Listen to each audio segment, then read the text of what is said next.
네, 윤 대통령 담화 이후 국민의힘은 의정 갈등을 해결하기 위해서 함께 노력하겠다면서 여론의 파장을 주시하는 분위기입니다.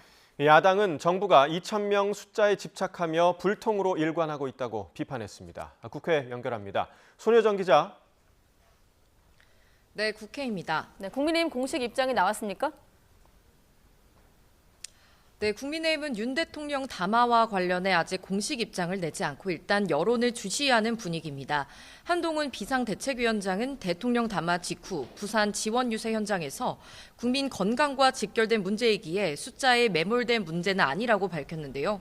앞서 증원 규모를 포함해 정부가 국민을 위한 결론을 조속히 내주길 강력히 요청했고 그 방향대로 나서주길 바란다며 여당으로서 함께 노력해 나갈 것이라고 덧붙였습니다.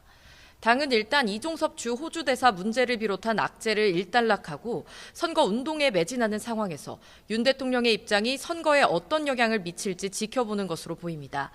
반면 야당은 정부를 겨냥해 의료대란 사태를 해결할 의지가 없다고 질타했습니다.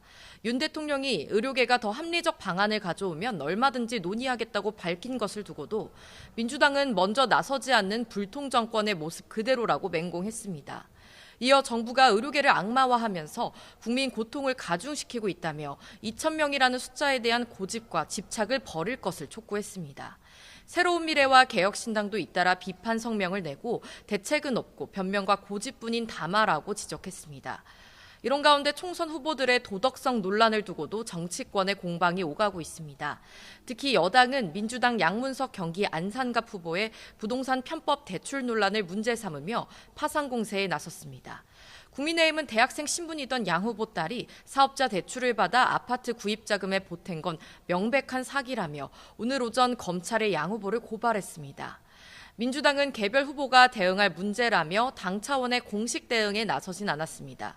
지난 정부에서 논란이 됐던 부동산 문제가 다시 불거질까 우려하는 목소리도 일부 있지만 지도부는 후보자가 사퇴할 사안은 아니라는 입장입니다. 그러면서 국민의힘 장진영 동작갑 후보의 재산 신고 의혹이나 조수연 대전 서갑 후보의 전세 사기 가해자 변호 이력 등을 거론하며 맞불 대응에 나섰습니다.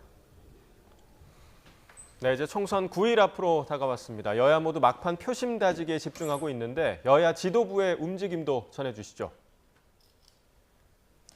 네, 국민의힘 한동훈 비상대책위원장은 오늘 부산과 경남 창원, 김해를 방문합니다. 지난달 28일 공식 선거운동 기간이 시작된 이후 수도권 지역에 화력을 집중해 왔는데 첫 비수도권 유세지로 PK 지역을 택했습니다. 부산과 경남은 전통적으로 국민의힘 강세 지역으로 꼽히지만 낙동강 벨트를 중심으로 판세가 심상치 않다는 당내 위기감이 커지자 표심 다지기에 나선 것으로 풀이됩니다.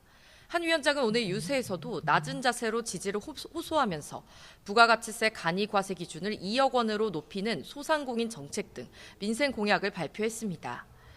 이재명 대표는 이틀 연속 자신의 지역구가 있는 인천에 머물며 선거운동에 나섰습니다.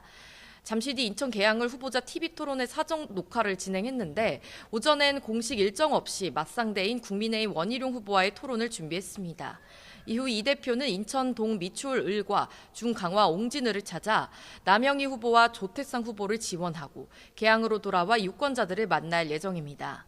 이 대표는 선거에서 참패할 것 같다는 여당의 주장은 엄살이자 악어의 눈물이라고 비판했는데 오늘도 정권 심판론의 고리로 지지층 결집에 나설 전망입니다. 이 밖에 녹색정의당과 새로운 미래, 개혁신당은 주로 수도권 자당 후보 지원 유세에 집중하고 조국혁신당은 경기 성남과 용인에서 지지를 호소합니다. 지금까지 국회에서 전해드렸습니다.